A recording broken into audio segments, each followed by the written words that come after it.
everybody, hi, it's Becky from Power Tools with Thread. I have the coolest thing to show you. I am in the process of going through and doing stitch in the ditch on the blocks of my Happy Halloween quilt. The process to do stitch in the ditch using ProStitcher, this is the King Quilter II Elite from Sewing Machines Plus, and I have ProStitcher Premium on here. ProStitcher Lite does this as well.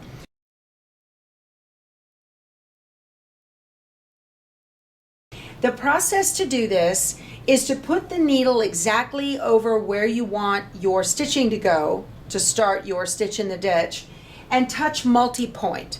And the process is you just put your needle over the place, pull it over, touch multi-point, look down, see where you're going, look up, touch multi-point, look down, see where you're going, look up, touch multi-point, and do that as many times as you need to, whether you're doing a four-sided block or you might be doing some kind of big flower, who knows. But after a while, you'll get dizzy doing that, looking down, looking up, looking down, looking up. And I found a mouse that you can use to be able to simulate having a button in the handlebar. It's very cool. Now, this is a wired mouse. I've got the extra wire up with a little Velcro tie that it's kind of tied on right here where that little handlebar is.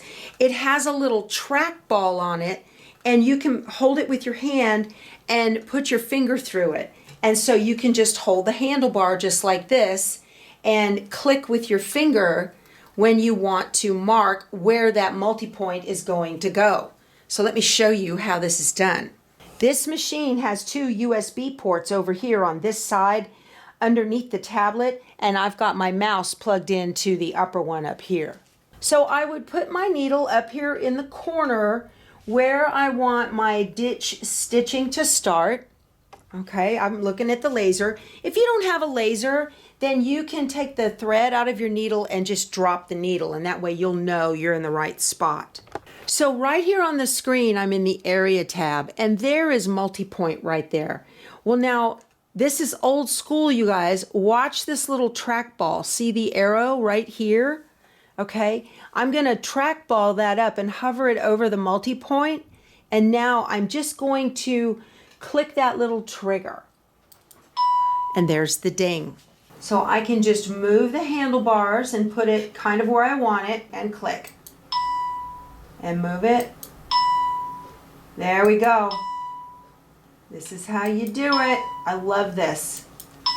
This is so much better than looking up and down and up and down. I've got this in my Amazon store, this mouse.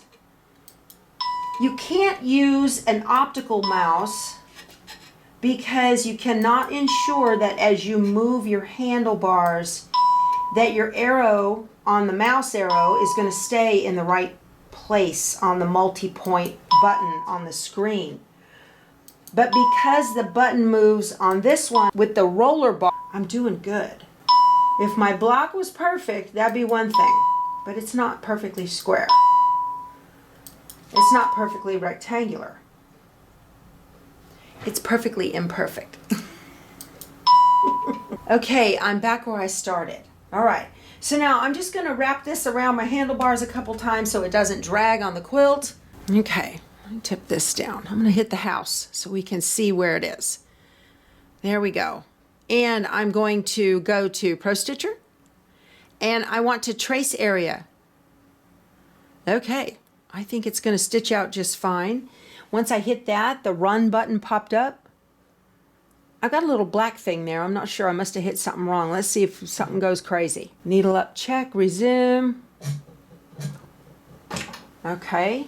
I'm going to pull up my bobbin thread and resume.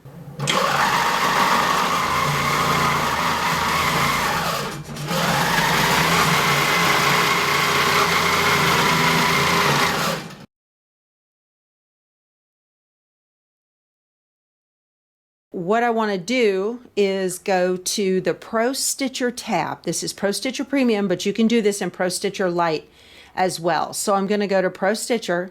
Right here, there's a button that says record, and I want to tap that. And then over here, once you tap record, there is a mark. And that's where I want to move that trackball arrow to, right there, to just over the mark. Another thing that I find very helpful is to move the machine toward me as close as I can, and I'm going to reach behind the machine and drop the needle until it's just like 1/8 of an inch above the edge of the quilt. That helps me get a much better outline, but the needle won't snag in the quilt. So another thing you might want to do is go into your settings tab and tap on OptiStitch. Make sure that's on. Whoop, right there, OptiStitch. My acceleration percentage is 40, but I set my speed down to about 20. That's going to allow the machine to go slow enough so you can keep a really good eye on it. And if your stitching line accidentally jumps onto another fabric, you have time to kind of massage the fabric a little bit and get that stitch line back exactly where you want it. That's a really good little tip to play with. So I'm going to go back into ProStitcher, and I'm going to go back to record, and I want to make sure that my little arrow is on mark, and now I'm going to go around and I'm going to mark this entire block. So I'm just going to hold the mouse just like this with my finger on the trigger, make sure that the arrow is on mark, and then I can hold the handlebars. I'm going to put it right here in the corner, and I'm going to click the trigger. And every time I click the trigger, it's going to make that sound, and that's how I know it is recording where I want it to stitch. You might take 2 little stitches kind of diagonally right next to each other in the corners, and that's going to give you actually a nice transition on that 90 degree. I want to thank my friend who is very, very good at ProStitcher, and she gave me these little tips. Right here, I can even see that this block is kind of curving toward me. So this is great to be able to do this. You can also use the little lines that are in the bottom of this glide foot. Make sure that line is right on the seam where you want it. Okay, I'm finished. Well, I don't know about you, but that doesn't look very much like a square. But it's going to stitch in the ditch just fine. It is definitely a wonky square. Now that I'm finished with this, I'm just going to wrap it around my handlebar just a couple of times so it's out of the way, and I am ready to go. On the screen, I'm going to tap quilt, and when I tap quilt, my run button becomes alive, and I am ready to go. So let me grab my top thread, and I'm going to tap run. And it says make sure the needle's up, which it is. I'm going to tap run again. It gave me 1 stitch so that I can take my bobbin, my top thread, and swipe it under the bowl of the glide foot and get that bobbin thread up. And I'm just going to tap resume on the screen.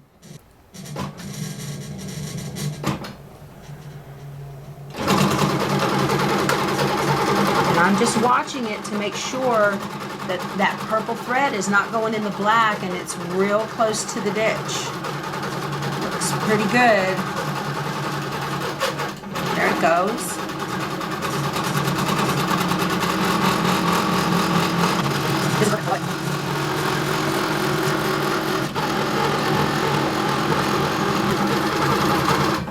That's awesome.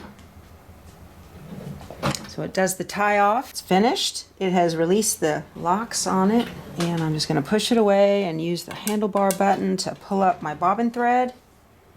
And let's take a look up close. I like it.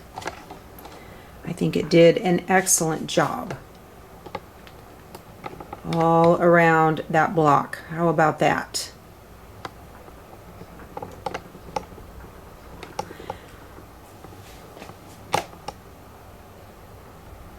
If I was to get a little bit of purple thread here in the black, then I would just take a black marker and make that thread disappear right into the background color. So that's how you stitch in the ditch on a King Quilter II Elite from Sewing Machines Plus. You guys got to give this mouse a try. This thing is amazing. I love it. It works wonderful. All right, we'll talk to you soon. You guys go say something. Bye.